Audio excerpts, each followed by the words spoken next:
এই যে ছবিটি দেখছেন মনে করা হয় এটি হনুমানজির আসল ছবি।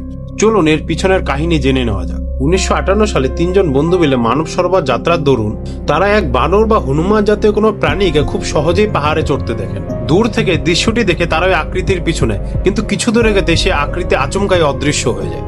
এই ঘটনার কিছু সময় পর 3 জন বন্ধুর মধ্যে একজন গুহা থেকে আসা এক অদ্ভুত আলো দেখতে পায়। সে একাই যখন সে আলোর উৎস খুঁজতে গুহার ভিতরে ঢুকে সে হতভম্ব হয়ে যায়। সে দেখতে পায় স্বয়ং হনুমানজি তার সামনে বসে রামায়ণ পাঠ করছে এবং সে তৎক্ষণাৎ তার ক্যামেরা দিয়ে হনুমানজির ফটো তুলে নেয়।